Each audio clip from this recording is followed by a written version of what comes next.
Em nome de Deus, o Clemente, o Misericordioso, todos os louvores são para Deus e que a paz e as bênçãos de Deus estejam sobre o derradeiro dos profetas, Muhammad. Assalamu alaikum wa rahmatullahi wa barakatuh.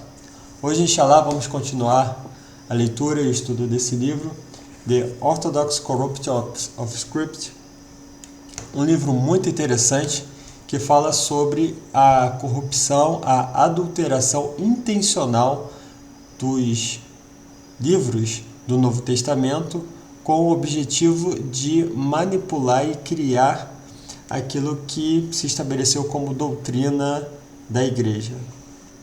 Então vamos lá. Ortodoxia e heresia, a visão clássica. Para muitos estudantes da Antiguidade Tardia, as formas díspares da crença cristã primitiva sugerem um paradigma para a compreensão do desenvolvimento da religião. Durante seus primeiros 2 séculos e meio, o cristianismo compreendia uma série de teologias concorrentes, ou melhor, uma série de grupos cristãos concorrentes que defendiam uma variedade de teologias. Ainda não havia nenhuma ortodoxia estabelecida, isto é, nenhum sistema teológico básico reconhecido pela maioria dos líderes eclesiásticos e leigos. Diferentes igrejas locais apoiavam diferentes entendimentos da religião, enquanto diferentes entendimentos da mesma religião estavam presentes mesmo dentro da mesma igreja local. As provas dessa visão têm aumentado constantemente ao longo do presente século. Sabemos da diversidade generalizada do cristianismo primitivo, tanto a partir de relatos primários como secundários, e podemos, por vezes, identificar esta diversidade com considerável precisão. Isso não quer dizer, contudo, que os historiadores do cristianismo primitivo sempre partilharam esta perspectiva. Pelo contrário, representa uma mudança distinta no pensamento, efetuada apenas em tempos relativamente recentes. Antes do início deste século, praticamente todos os investigadores eram mantidos, mais ou menos conscientemente, sob a influência das histórias do cristianismo primitivo produzidas durante o próprio período. Particularmente influente foi a história eclesiástica de Eusébio, o bispo de Cesareia do século IV e pai da história da Igreja, cujo trabalho deu o tom para a historiografia cristã nos séculos vindouros. Eusébio tinha uma visão providencial da história, que lhe permitiu pintar um quadro bastante otimista dos primeiros 300 anos do cristianismo. Um quadro um tanto notável em vista das dificuldades externas e das tensões internas que a religião realmente perdurou. Mas Eusébio conseguiu detectar a mão de Deus nos bastidores em todas as fases, dirigindo a missão e o destino da Igreja. Os crentes controlados e sustentados pelo Espírito de Deus enfrentaram a perseguição com ousadia, de modo que a Igreja cresceu apesar da oposição e a heresia foi rápida e eficazmente superada pelo ensino original e apostólico da vasta maioria da Igreja, um ensino que era, por definição, ortodoxo.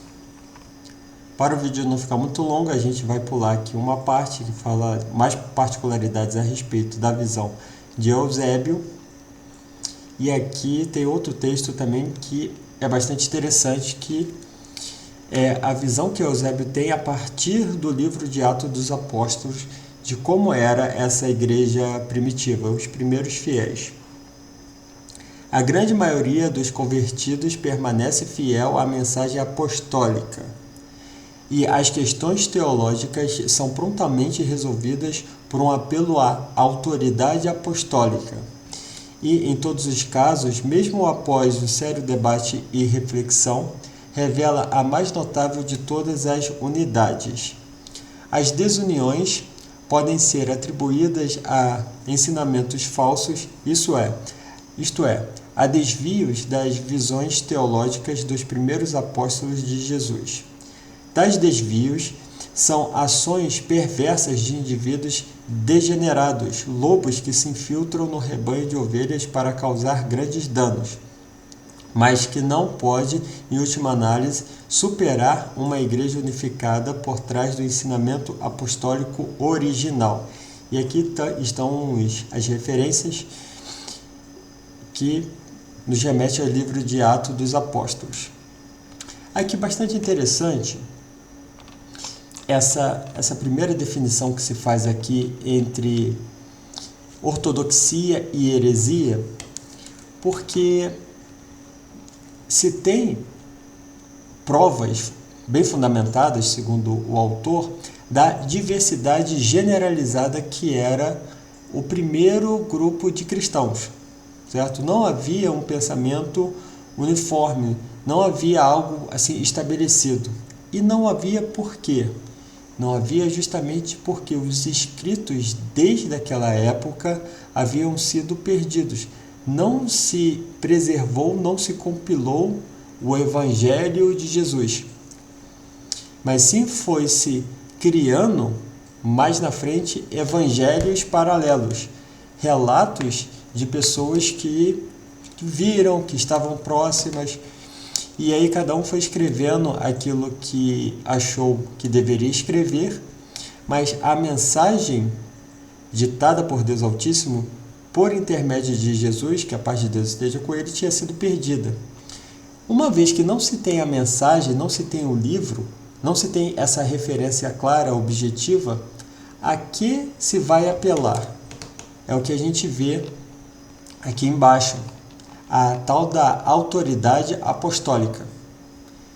E é o que acontece até hoje com o cristianismo, porque pela falta de um escrito, de um documento, um livro efetivamente, objetivamente revelado por Deus Altíssimo, com as palavras originais, com os textos de fato revelados por Deus, o que se vai ter?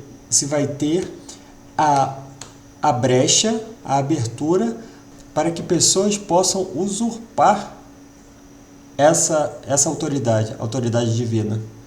Tanto é que Rasulullah, o mensageiro de Allah, mensageiro de Deus, Muhammad, que a paz e a bênção de Deus esteja sobre ele, nos revelou justamente o que aconteceu com o cristianismo. Porque o cristianismo ele caiu na idolatria, porque instituiu para si, os cristãos instituíram para si os tais dos apóstolos, dos mestres, dos líderes, e deu a esses sacerdotes, mestres, líderes, pastores, enfim, seja o nome que queira dar, deu a essas autoridades o poder de estabelecer a doutrina, estabelecer o certo e estabelecer o errado.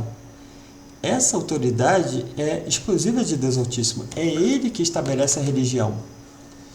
Então, quando não se tem o documento